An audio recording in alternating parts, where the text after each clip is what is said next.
Welcome to our channel tech thrust. आज का video होगा क्या देखेंगे हम आरपीएफ के वैकेंसी के बारे में। पिछले पिछले 4 से या 5 दिनों से आरपीएफ वैकेंसी का जो खेल चल रहा है उसमें हम देखते हैं क्या है, क्या रियलिटी है इसका, क्या क्या नहीं है रियलिटी।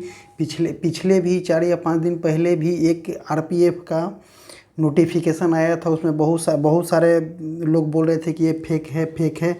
फिर आज एक नोटिफिकेशन आया है, वो भी आया है कहाँ से? रेलवे मंत्रालय से। आरपीएफ वैकेंसी का नोटिफिकेशन आया है, वो भी कहाँ से है? रेलवे मंत्रालय से। भारत सरकार से दिया हुआ है। रेलवे मंत्रालय क्या बोलता है? केंद्रीकृत राजकीय सूचना CEN नंबर RPF 01 2024 एवं RPF 02 2024। इसमें क्या है? रेलवे सुरक्षा बल और रेलवे सुरक्षा विशेष बल के में सब इंस्पेक्टर और कांस्टेबल की भर्ती के बारे में बताया गया है।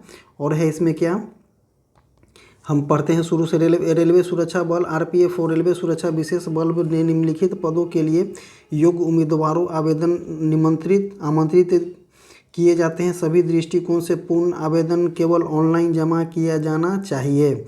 RPF 01 2024 सब इंस्पेक्टर का पोस्ट है जो 15/4/2024 से इसका फॉर्म भराना चालू हो जाएगा और 15/5/2024 इसका लास्ट डेट होगा। और इसमें RPF 02 2024 इसमें क्या चीज़ का है? इसमें कांस्टेबल का है। इसमें किसमें कितना वैकेंसी है, किसमें कितना योग्यता है, इसमें ये भी बताया गया है। RPF 01 2024 सब इंस्पेक्टर एक ग्रेजुएशन हो गया, मान्यता प्राप्त विश्वविद्यालय से स्नातक।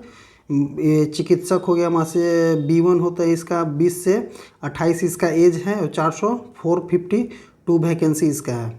और कांस्टेबल का कितना वैकेंसी है? 4208 वैकेंसी है। टोटल वैकेंसी कितना है?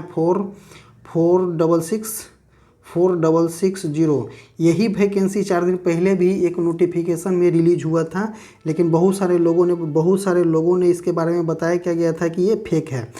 यहाँ तक कि PIB भी चेक फैक्ट किया गया था, तो वही बताया था कि ये फेक है, ये ओरिजिनल नहीं है। लेकिन आज 1 तारीख को ये रिलीज हुआ है और इसमें क्या बताया गया है कि नहीं, ये फेक नहीं, एक रियल है, क्योंकि ये रेलवे डिपार्टमेंट से आया है।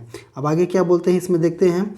इसमें कोविड-19 महामारी के कारण एक बार के उपाय के रूप में निर्धारित आयु सीमा से परे आयु में 3 वर्ष की छूट शामिल है। कोविड-19 के कारण इसमें भी 3 वर्ष का उम्र में छूट दिया गया है। इसमें हम देखेंगे क्या बोला गया है। विस्तृत जानकारी CRPF 01 2024 से इतना CRPF 2 2024 RRB की आधिकारिक वेबसाइट पर 15/4/2024 को प्रकाशित किया जाएगा। पूरी तरह से इसके बारे में 15/4/2024 को वेबसाइट पर प्रकाशित किया जाएगा। और क्या बोल रहा है? आयु निर्धारण बोल रहा है। आयु निचली सीमा उच्च वायु सीमा छूट के बारे में जो है कि ये विवरण देगा।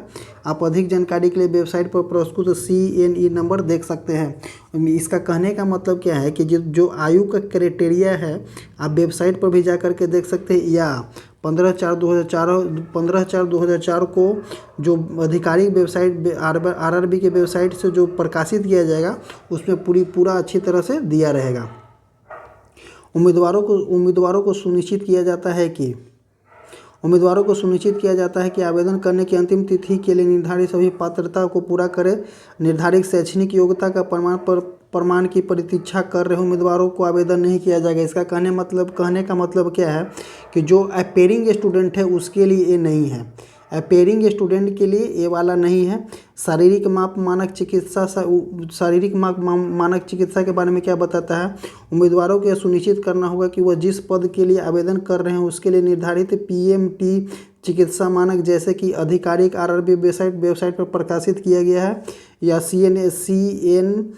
CNE में बताया गया है कि वो पूरा करते हैं। आवेदित किसी चिकित्सक दृष्टि से उपयुक्त पाए गए उम्मीदवारों को कोई विकल्प नहीं दिया जाएगा। बेंचमार्क क्या बताता है? आरक्षण दिव्यांगजनों के लिए ये फॉर्म नहीं है। इन पदों की पहचान दिव्यांगजनों के लिए उपयुक्त रूप से नहीं है। इसमें डायरेक्ट लिखा गया है क्योंकि ये आरपीएफ का वैकेंसी है। आरपीएफ मतलब कि पुलिस और कांस्टेबल का वैकेंसी है। एसआई और कांस्टेबल का वैकेंसी है, तो इसमें दिव्यांगजनों के लिए फॉर्म नहीं है, डायरेक्ट लिख दिया है। और क्या बोलते हैं, अधिक पूर्व सैनिक के लिए अधिक जानकारी के लिए आरआरबी की वेबसाइट पर प्रकाशित सीएन नंबर देखें। महिलाओं के आरक्षण में 15% आरक्षण दिया जाता है। इसमें आरआरबी में इसमें महिलाओं के 15% आरक्षण दिया जाता है, जो जा करके अपना वेबसाइट पर देख सकते हैं। आधिकारिक वेबसाइट पर प्रकाशित होने वाली विस्तृत सीएनई में देखें। एससी, एसटी, ओबीसी, डब्ल्यूएस उम्मीदवारों के आरक्षण के बारे में जो जाकर के वेबसाइट पर चेक करें, सब दिया गया है। और क्या बोलते हैं, कंप्यूटर आधारित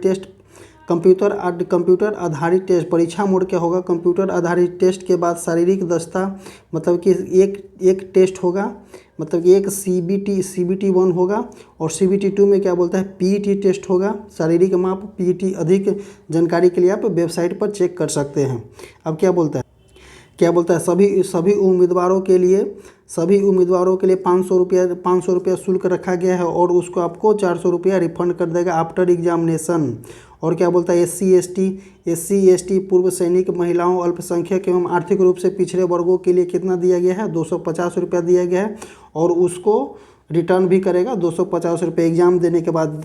एग्ज़ाम देने का ध्यान दें, केवल CBT में भाग लेने वाले उम्मीदवार को ऊपर लिखित परीक्षा शुल्क को रिफंड किया जाएगा।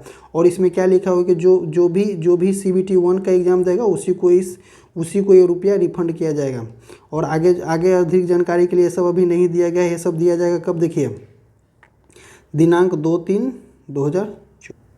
ये रहा आरपीएफ के वैकेंसी के बारे में, जो कि जल्द ही आरपीएफ का वैकेंसी 15/4/2024 से फॉर्म का आवेदन होगा और 15/5/2024 से इसका लास्ट आवेदन होगा। अभी परीक्षा के बारे में नहीं बताएगा कि कब परीक्षा लगेगा, लेकिन एक बात है कि 15/4/2024 से 2004 बोल हम गलत है, 15/4/2024 से इसका फॉर्म डालना चालू होगा। और इसमें टोटल वैकेंसी कितना है, आरपीएफ में टोटल वैकेंसी कितना 4660। और इसमें जो दिया हुआ है सब मान्यता दिया हुआ है, किसमें क्या है क्या नहीं है। अब इसके बारे में जैसे ही विस्तृत जानकारी मिलेगी आपको अपडेट कर दिया जाएगा। इसी तरह से हमारे चैनल से जुड़े रहें और कमेंट करके बताएं कि क्या है क्या नहीं है। कमेंट करें और हमसे जुड़े रहें। विस्तृत जानकारी के लिए हमारे कमेंट बॉक्स और डिस्क्रिप्शन बॉक्स में टेलीग्राम का लिंक दिया रहता है, वहाँ पे जाकर के आप टेलीग्राम से जुड़ते हैं। वहाँ पे रेलवे के बारे में अधिक से अधिक जानकारी दिया जाएगा। और वहाँ पे रेलवे साइंस का रेगुलर वाइज में टेस्ट चलते रहता है, जो आप जाकर के वहाँ पे टेस्ट को अटेम्प्ट कर सकते हैं। सो इसके लिए thank you, bye bye, take care, धन्यवाद।